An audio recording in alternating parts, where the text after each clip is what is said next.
اللہ تعالیٰ نے سب کچھ ہمارے لیے بنایا، احسان کیا کہ نہیں؟ بولو زور سے۔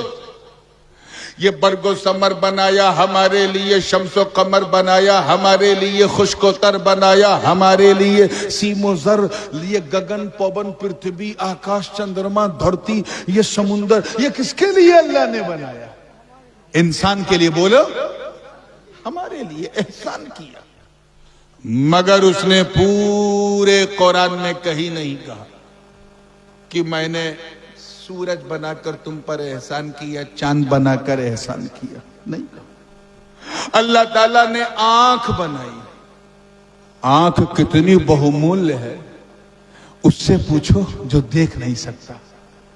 بہت قیمتی چیز ہے میرے دوستو، اس لیے مسلمان اپنی آنکھ کی حفاظت کرو، اپنی آنکھوں کو گناہ دیکھنے کے لیے بالکل استعمال نہ کرو، یہ بہت انمول تحفہ ہے اللہ کا۔ اگر آنکھ نہ ہو تو تو ماں کا چہرہ نہیں دیکھ سکتا، اپنے پیر کا چہرہ نہیں دیکھ سکتا، نہ اللہ کا کعبہ دیکھ سکتا ہے، نہ مصطفیٰ کا مدینہ دیکھ سکتا۔ اور تم اس آنکھ کو لگاتے ہو گناہ میں، گناہ دیکھنے کے لیے۔ یہ چھوڑ دو اور آج کے جلسے میں یہ فیصلہ کر کے اٹھو کہ انشاءاللہ ہم اپنی آنکھوں کی رکشا کریں گے، انشاءاللہ۔ جورے بولے نا انشاءاللہ۔ کم سے کم آنکھ کو ہم اسلامی طرح سے یوز کریں، آنکھ سے حرام چیز کام نہ کریں، حلال کام کریں، ٹھیک ہے نا؟ اتنی قیمتی چیز ہے آنکھ۔ لیکن اللہ پاک نے یہ نہیں کہا قرآن میں کہ میں نے آنکھ بنا کر احسان کیا، لیکن جتایا۔ بولیے، آپ ہی لوگ بولیے، آپ لوگ اردو سمجھتے ہیں، نہیں جتایا۔ منہ کتنا قیمتی، میں نے کہا نا اگر یہ منہ یہاں نہ ہوتا تو ہم کسی کو منہ دکھانے لائق نہ ہوتے۔ اسی منہ سے ہم بولتے ہیں، اسی منہ سے ہم کھاتے ہیں، اللہ جانے کیا کیا کرتے ہیں، قیمتی۔ لیکن اللہ پاک نے یہ نہیں فرمایا کہ یہ منہ بنا کر میں نے احسان کیا۔ دل میں دھڑکن رک جائے تو مرتیو ہو جاتی ہے، انتقال ہو جاتا ہے، دیہانت ہو جاتا ہے، مر جاتا ہے بندہ۔ اللہ نے دل میں دھڑکن دی، زور سے بولو، احسان کیا کہ نہیں؟ بولو۔ لیکن اس نے کہیں نہیں کہا کہ میں نے دل بنا کر احسان کیا۔ پاؤں نہ ہو تو لوگ لنگڑا کہیں، ہاتھ نہ ہو تو لولا کہیں، کان نہ ہو تو اندھا کہیں، اگر سانس نہ ہو تو مردہ کہیں۔ جان سے زیادہ تو قیمتی اور پیاری کوئی چیز ہوتی نہیں۔ ہم اپنی جان کسی کو دینے کو تیار نہیں، کتنی قیمتی۔ لیکن پورے قرآن میں اللہ پاک نے کہیں نہیں فرمایا کہ میں نے جان دے کر احسان کیا۔ توجہ رکھو۔ اور جب اپنے محبوب کو بھیجا، اپنے شنار نبی کو 12 ربیع النور میں بھیجا، احسان کیا، مگر اس احسان کو جتا دیا۔ لقد من اللہ علی المؤمنین اذ بعث فیہم رسولا من انفسہم، تحقیق کہ اللہ نے احسان کیا۔ Allah has done a big favor upon believers to send amongst them a beautiful last and final prophet of Allah۔ اللہ نے احسان کیا مومنین پر، جو انہی میں سے شونار نبی کو بھیجا۔ میں تم سے پوچھتا ہوں، چندرما بنا کر احسان نہیں جتایا، سورج ہمارے لیے بنا کر احسان نہیں جتایا، دل، دھڑکن، آنکھ، ناک، کان، بلکہ جان بنا کر احسان کیا، مگر جتایا نہیں۔ اور جب 12 ربیع النور کو اپنے نبی کو بھیجا تو جتا بھی دیا، بتا بھی دیا، چھپایا نہیں۔ ہم سمجھ گئے کہ جان بنا کر احسان نہیں جتایا، مصطفیٰ کو بھیج کر احسان جتا دیا۔ اب تو کہہ دے کہ میرا نبی میری جان سے زیادہ محبوب ہے۔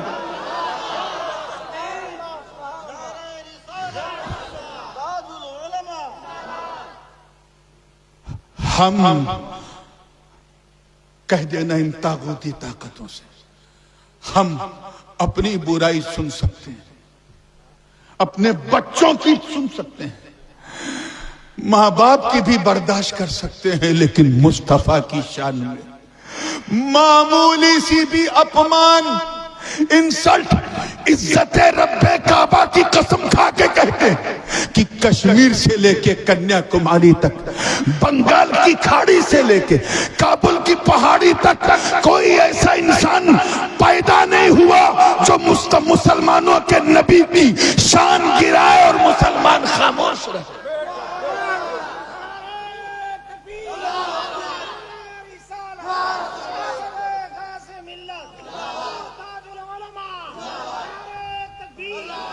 وہ مان والے بھی ہیں، شمان والے بھی ہیں، وہ مریادہ والے بھی ہیں، مریادہ پرشوتم بھی ہیں ہمارے نبی۔ ہم ان کی شان میں توہین برداشت نہیں کر سکتے۔ تم ہم پر ظلم کرو، ہم صبر کریں گے۔ ہمیں 2 نمبر کا شہری سمجھو، ہم صبر کریں گے۔ ہمیں اپنی سازشوں کے جال میں پھنسا کر NRC MPR لگا دو، ہم صبر کریں گے۔ لیکن اگر تم نے ہمارے نبی کی شان میں بکواس کی تو خدا کی قسم ہم اپنا گھر نہیں، اپنا کنبہ قربان کر دیں گے، مصطفیٰ کی عزت میں حرف نہیں آنے دیں گے۔ لبیک یا رسول اللہ، لبیک یا رسول اللہ، لبیک یا رسول اللہ۔ مسلمانوں نہ گھبراؤ، خدا کی شان باقی ہے۔ ابھی اسلام زندہ ہے، ابھی قرآن باقی ہے۔ یہ آخر کیا سمجھتے ہیں جو اپنے دل میں ہنستے ہیں؟ ابھی تو کربلا کا آخری میدان باقی ہے۔ ہم سوئے ہیں، ٹھنڈے ہیں تو ہمیں ٹھنڈا رہنے دو، سوئے ہیں تو ہمیں سونے دو۔ بس last but not the least یہ وارننگ سن لینا، ہم مصطفیٰ کی ناموس کے لیے کسی سے سمجھوتا نہیں کر سکتے۔ اگر میرے گھر میں کوئی کرے گا تو ہم اسے جوتوں کی نوک پہ باہر کر دیں گے۔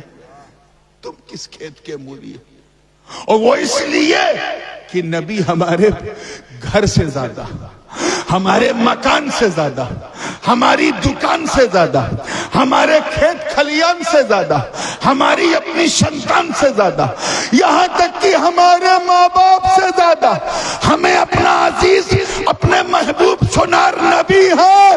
ارے قبر کی منزل میں تو سب چھوڑ دیں گے، مصطفیٰ اتنے ہیں کہ قبر میں بھی امتی کو چھوڑنے کو تیار ہیں۔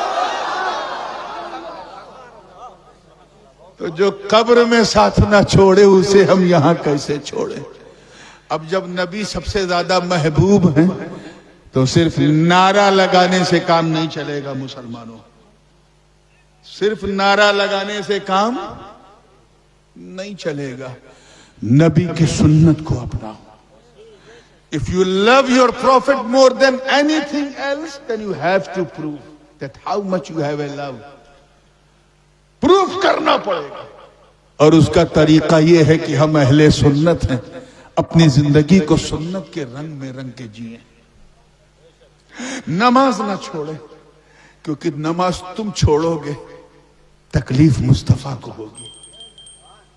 حضور فرماتے ہیں قرۃ عینی بالصلاۃ، نماز میں میری آنکھوں کی ٹھنڈک ہے۔ I feel a coolness of eyes in نماز in صلاۃ۔ آپ دیکھو، ایک مثال دے دوں کیونکہ میں دیکھ رہا ہوں کہ آپ لوگ بات سے زیادہ، اس کو آف کر دو، بات سے زیادہ آپ مثال سمجھتے ہیں، بات سے زیادہ آپ لوگ مثال سمجھتے ہیں، ہے نا؟ سمجھتے ہیں نا؟ اداہرن کیا کہتے ہیں اس کو؟ ہاں، زیادہ سمجھتے ہیں تو ایک دیتا ہوں۔ سب سے پہلے سورج کہاں نکلتا ہے؟ The eastern part of the world, Fiji, ایک چھوٹا سا ٹاپو ہے نیوزی لینڈ کے آگے۔ الحمدللہ سلسلے عالیہ اشرفیہ کا جھنڈا وہاں بھی لہرا رہا۔ میرے والد صاحب 2 یا 3 بار فیجی جا چکے ہیں، اور انشاءاللہ اس ستمبر میں یہ فقیر بھی جا رہا ہے فیجی۔ اس کے بعد وہاں سے سورج چلتا ہے نیوزی لینڈ، پھر آسٹریلیا، پھر چلتے چلتے Sumatra, Jakarta, Indonesia, Thailand ہوتے ہوئے بھوٹان، بنگلہ دیش، اور پھر ہمارے گنراجیہ بھارت کے آسمان کے اوپر آتا ہے۔ پھر یہاں سے سورج آگے بڑھتا ہے تو پاکستان، اس کے بعد افغانستان، ازبیکستان، قزاقستان، ترکمانستان، داغستان، ادھر جتنے بھی تان ہیں سب کے اوپر تنا رہتا ہے۔ افریقہ کے اوپر تنا ہوا، پھر اور آگے بڑھتا ہے یورپ، اور یورپ کے بعد سب سے انتم، سب سے آخر میں سورج یونائٹڈ اسٹیٹس آف امریکہ میں جاتا ہے۔ اب سوچو کتنے بیکورڈ ہیں وہ لوگ، جس چیز کو ہم 12 گھنٹہ پہلے دیکھتے ہیں اسے وہ 12 گھنٹہ بعد دیکھتے ہیں۔ اور چلے ہم سے آگے، یہ جو سورج کی گردش ہے اس کی وجہ سے پورے سمپورن وشو کا جو ٹائمنگ ہے، سمے سورنی وہ سیم نہیں ہے، الگ الگ ہے، ٹائمنگ ہر جگہ کی الگ ہے۔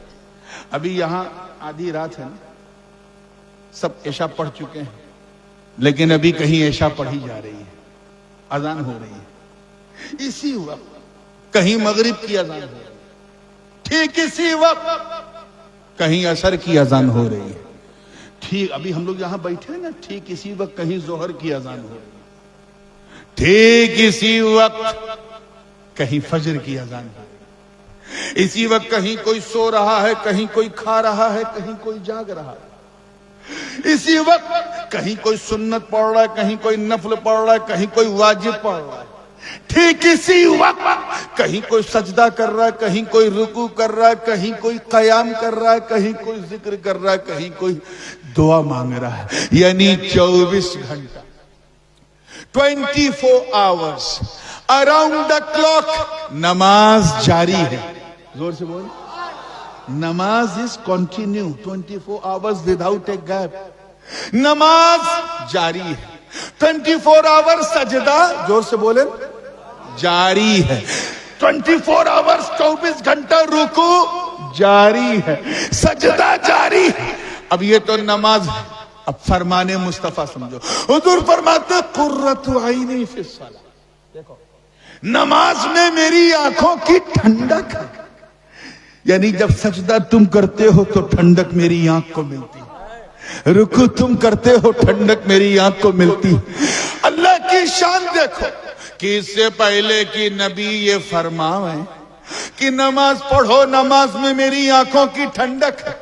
اللہ نے ایسا نظام فلکی بنایا، ایسا سورج کو آسمان دنیا پہ ایسا دوڑایا کہ کائنات میں، پورے دنیا میں، پوری سرشت میں ہر گھڑی، ہر لمحہ، ہر آن، ہر سمے، ہر ٹائم نماز پڑھی جائے اور مسنار نبی کی آنکھوں کو ٹھنڈک ملتی رہے۔ تو بھیا کم سے کم یہی سوچ کے نماز شروع کر دو کہ سجدہ تم کرو گے ٹھنڈک مصطفیٰ کی آنکھ کو ملے گی، قیام تم کرو گے ٹھنڈک مصطفیٰ کی آنکھ کو ملے گی، ذکر تم کرو گے ٹھنڈک مصطفیٰ کی آنکھ کو ملے گی۔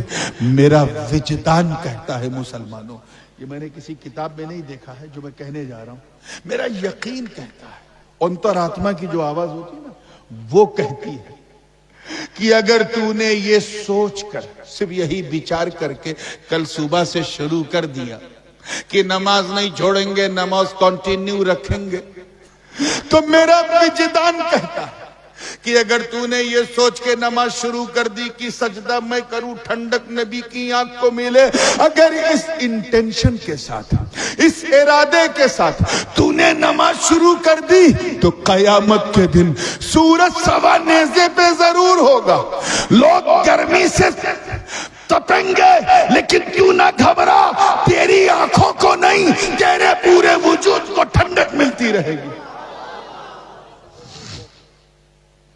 اور یہ تبھی ہوگا جب تم مصطفیٰ کی سنت کو اپناؤ، نبی کو کیا پسند ہے وہ کرو، تب تو نبی کو چاہنے والے ہو، ورنہ بس منہ سے کہنے والے ہو۔ نبی کو کیا پسند نہیں ہے وہ مت کرو، نبی ہی کو اپنا لو، کیونکہ جسے نبی مل گئے اسے خدا مل گیا۔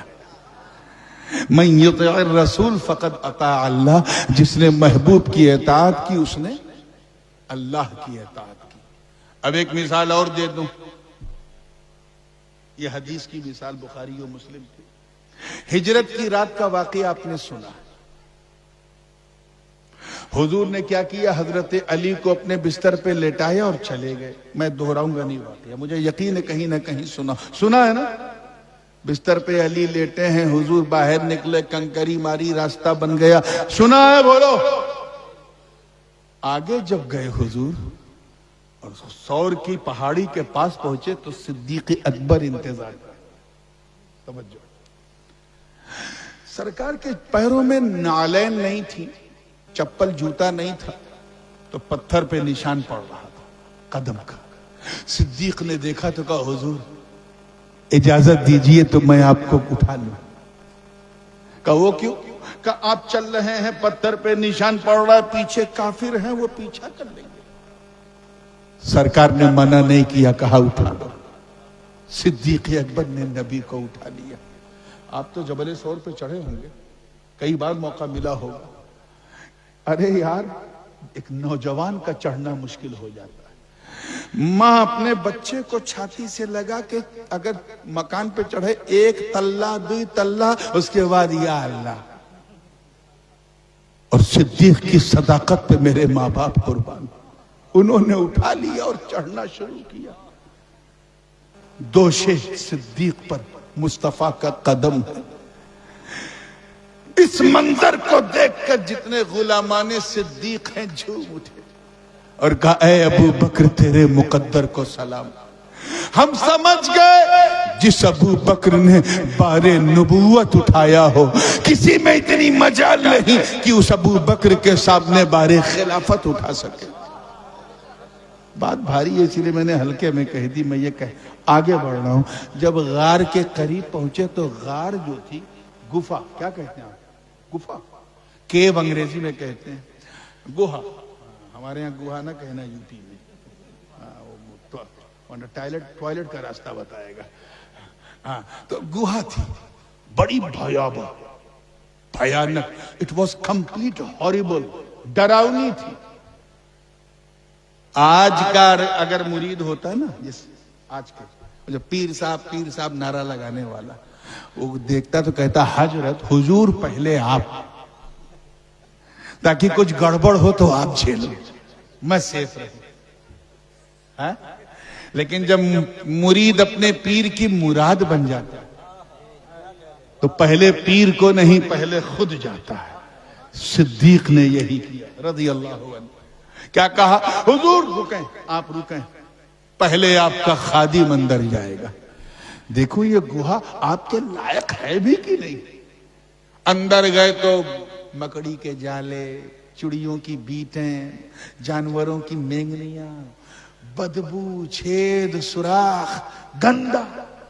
جھاڑو تو تھا نہیں، تو اپنی پگڑی کھولی اور اسے جھاڑو بنا کر صدیق اکبر نے سب صاف کیا. پوری جتنی مینگنیاں تھیں، بیٹیں تھیں، مکڑی کے جالے تھے، سب کلین کر دیا.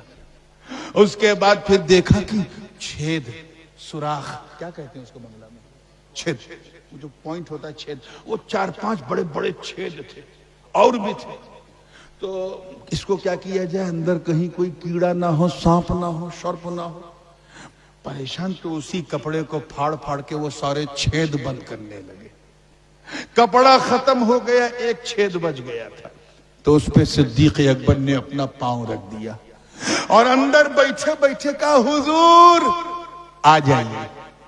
باہر نہیں نکلے، اندر ہی بیٹھے بیٹھے پاؤں ایسے رکھے رکھے کہا حضور آ جائیے، اب غار آپ کے لائق ہو گیا، گوہا آپ کے قابل ہو گیا، اب آ جائیے. سرکار اندر چلے گئے. اچھا ایک بات بتاؤ، پورے مجمع میں کتنے لوگ ایسے ہیں جو اپنے دل کے اندر حضور صلی اللہ علیہ وسلم کو بلانا چاہتے ہیں؟ ذرا اٹھا کے ہاتھ بتاؤ. سوال سمجھ میں آیا؟ اپنے دل کے اندر حضور صلی اللہ علیہ وسلم کو دل میں، سینے میں بلانا چاہتے ہیں. کئی لوگ ہیں بتاؤ؟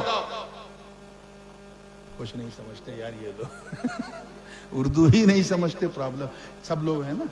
کیا چاہتے ہو کہ دل کے اندر آ جائیں، دل کے اندر آ جائیں. چاہتے ہو؟ دو منہ سے بولو. آپ بھی چاہتے ہو کہ دل کے اندر حضور، میں 2 منٹ میں بات ختم کر رہا ہوں، دل کے اندر حضور آ جائیں، ٹھیک ہے؟ چاہتے ہو تو پھر ایک کام کرو، پہلے حضور کو نہیں، پہلے ابو بکر صدیق کو بلاؤ. آج علی کے بیٹے سے ذکر صدیق سنو، ان کا عرس چل رہا ہے. پہلے ابو ابو بکر صدیق کو بلاؤ. ارے بلاؤ تو صحیح. جب وہ تیرے دل کے اندر آئیں گے تو مکر و فریب کے جتنے جالے ہیں اسے صاف کریں گے. تفضیلیت اور توہین صحابہ کی جتنی مینگنیاں ہیں اسے کلیئر کریں گے. رفض اور شیعت کے جتنے جراثیم ہیں اسے صاف کریں گے. بدعقیدگی اور گستاخ صحابہ کے جتنے چھید ہیں انہیں بند کریں گے. اور جب تیرا سینہ پاک ہو جائے گا تو تجھے نہیں بلانا پڑے گا. اندر سے ابو بکر کہیں گے آقا آ جائیے, مومن کا سینہ پاک ہو گیا.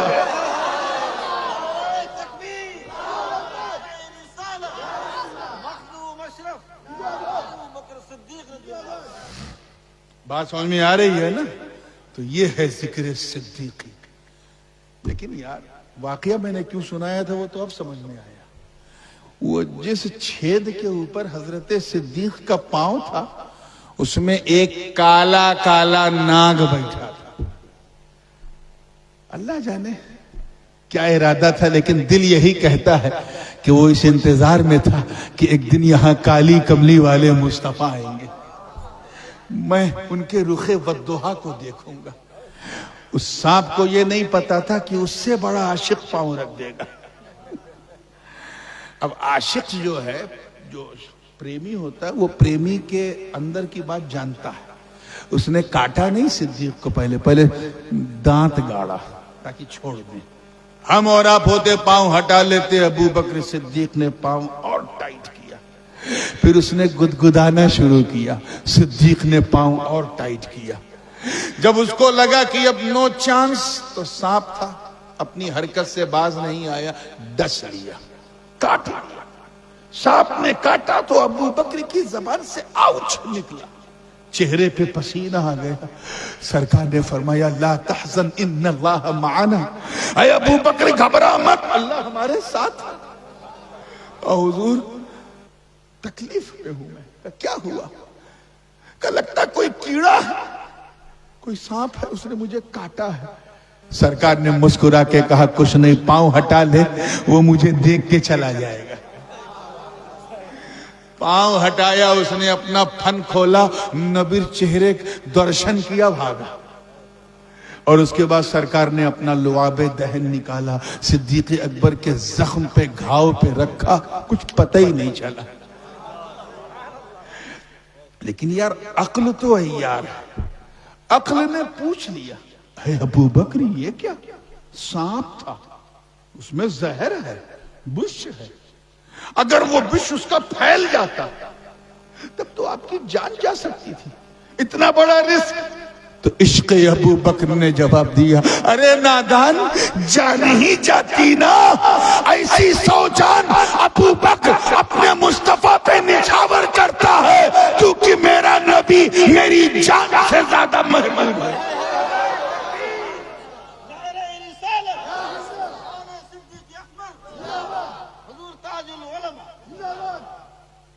اب میں کسی نے حضور علیہ السلام کے لیے سانپ کا زہر کھا لیا, کسی نے اپنی بیوی کو چھوڑ دیا, صرف صدائے الرحیل سنا, کسی نے اپنا مکہ چھوڑ دیا, مدینے چلے گئے صرف نبی کے لیے. اور تم اپنی بری عادت نہیں چھوڑ سکتے, جھوٹ بولنا نہیں چھوڑ سکتے. صحابہ نے تو کیا سے کیا چھوڑ دیا. حضرت علی کی کبھی نماز چھوٹی نہیں تھی. ایک موقع ایسا آیا کہ نبی کے لیے نماز چھوڑ دیا. مقام صحبہ ہے حضرت علی. کل اس واقعے کو میں نے تفصیل سے بیان کیا تھا, صرف ٹچ کر کے گزروں گا. علی کے سارے صحابی عصر کی نماز پڑھ چکے تھے, علی کو سمے نہیں ملا. کیوں؟ کیونکہ نبی ان کے زانوں پہ سر رکھ کے سو رہے تھے. اب حدیث میں ہے کہ نبی سو رہے تھے. المعجم للطبرانی میں یہ حدیث تفصیل سے موجود ہے کہ نبی علی کے زانوں پہ سر رکھ کے سو رہے تھے. مگر میرا دل کہتا ہے نبی سو نہیں رہے تھے, علی کا دل ٹو رہے تھے. دیکھیں نماز کے لیے اٹھتا ہے یا میری تابعداری میں رہتا ہے, نماز کے لیے اٹھتا ہے یا میری خدمت میں رہتا ہے. ایک دو بار دل میں خیال آیا کہ حضور کو اٹھاؤں تاکہ میری نماز قضا نہ ہو, لیکن پھر رک گئے, یہ سوچ کے رک گئے کہ ایسی نماز اللہ کو بھی پسند نہیں جس میں اس کے محبوب کو تکلیف ہو جائے. اپنی نماز کو قربان کر دیا. سورج ڈوب گیا. پہلی بار یہ گھٹنا گھٹی تھی نماز چھوٹنے کی. علی برداشت نہ کر سکے. He started to cry, رونے لگے. کبھی آپ کو ایسا ہوا نماز چھوٹنے کا غم ایسا کہ آنکھ سے آنسو نکل جائے؟ کبھی نہیں ہوگا، کیونکہ ہم نام کے مسلمان ہیں، کام کے نہیں. علی کی نماز چھوٹی تو وہ رونے لگے. غم برداشت نہیں ہوا. جب آنسو کا بوند آنکھوں سے نکل کے نیچے گرا تو زانو پہ مصطفیٰ کے چہرے پہ گرا. سرکار نے آنکھ کھول دی. علی کو روتا ہوا دیکھا. کہا مالک یا اخی، کیا ہوا، کیوں رو رہے ہو؟ کہا حضور آسمان کی طرف دیکھیے، سورج ڈوب گیا. کہا وہ ٹھیک ہے تو رو کیوں رہے؟ کہ مجھے موقع نہیں ملا عصر پڑھنے کا. سب نے پڑھ لیا تھا، آپ نے پڑھ لیا تھا، میں آپ کی خدمت پہ تھا، نہیں پڑھ سکا. دل میں خیال آیا کہ پڑھ لوں، لیکن پھر سوچا اگر میں ہلا تو آپ کی آنکھ کھل جائے گی. بس یہ سوچ کے نماز چھوڑ دی. پہلی بار چھوٹی اس لیے غم برداشت نہیں ہوا. آنسو ٹپک گئے، آپ کی آنکھ کھل گئی. سرکار چھما کیجئے. اتنا کہنا تھا، نبی کھڑے ہو گئے. حدیث کے الفاظ سنو میرے دوستوں. طبرانی، امام طبرانی نے اس حدیث کو روایت کیا ہے کہ علی نے، نبی نے اپنے دونوں ہاتھوں کو اٹھایا، عرض کیا اے اللہ ان علیا کان فی طاعتک وطاعت نبیک فردد لہ الشمس. اے اللہ علی میری اور تیری فرما برداری میں تھا، تو علی کے لیے سورج کو پلٹا دے. یار ذرا سوچو، آگیا کا پالن نماز پڑھنے میں ہے کہ چھوڑنے میں؟ بولو، پڑھنے میں نا. اور نبی کیا کہہ رہے ہیں؟ علی نے اے اللہ نماز چھوڑ کر تیری اور میری آگیا کا پالن کیا، تابعداری کی، میری خدمت میں تھا، اس نے میری اور تیری تابعداری میں نماز چھوڑی ہے. اب ہم سمجھ گئے کہ جو نبی کا تابعدار وہی خدا کا تابعدار، کیونکہ یہاں نہ کچھ میرا ہے نہ کچھ تیرا ہے، جو میرا ہے وہ تیرا ہے. تبھی تو اعلیٰ حضرت کہتے ہیں کہ میں تو مالک ہی کہوں گا کہ ہو مالک کے حبیب، یعنی محبوب و محب میں نہیں، میرا تیرا. اتنا کہنا تھا، سورج پلٹ آیا. اللہ اکبر. سورج پشچم سے نکلا. کہاں سے؟ زور سے بولے. نکلتا پورب سے ہے لیکن علی کے لیے پشچم سے نکلا. سورج جب پلٹا تو علی نماز کے لیے کھڑے ہو گئے. سورج ڈوب نہیں رہا ہے، علی رکوع میں ہے، سورج ڈوب نہیں رہا. علی سجدے میں ہے، سورج ڈوب نہیں رہا. میں نے عالم خیال میں، بچاروں کی دنیا میں، on the way of think، میں نے سورج سے پوچھا کب ڈوبو گے؟ کہ پہلے پوچھتے تو بتا دیتا کب ڈوبوں گا. اب علی سے پوچھو کب ان کی نماز پوری ہوگی. ہائے ہائے، کب ان کی نماز، کب وہ کیوں؟ کہ روز میں سبھی کے لیے نکلتا تھا تو سمے پہ ڈوبتا تھا. آج میں سبھی کے لیے نہیں، صرف علی کے لیے نکلا.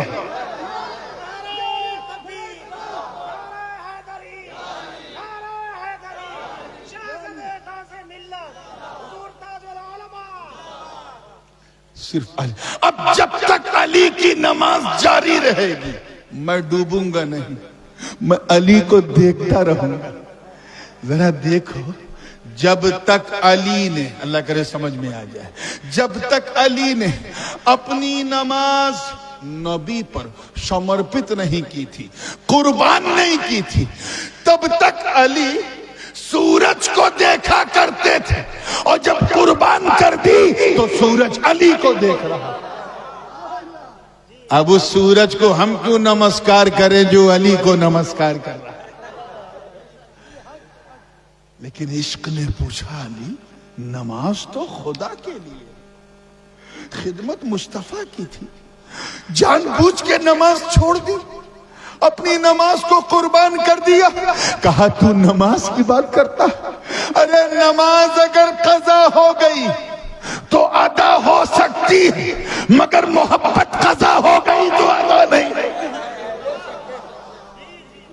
میرا نبی میری جان سے زیادہ قیمتی ہے. اس چیز کو عملی طور پہ کرنے کے لیے ایک سچا پکا سنی صحیح العقیدہ مسلمان بنے رہنے کی ضرورت ہے. ٹھنڈ بہت زیادہ ہے, آپ کو اپنے اپنے گھروں میں جانا ہے اور اس فیصلے کے ساتھ جانا ہے کہ انشاءاللہ تعالی ہم یہ پران پرتشٹھا لیتے ہیں کہ اپنی جان چھوڑ سکتے ہیں لیکن جانے جہان مصطفیٰ کو نہیں چھوڑ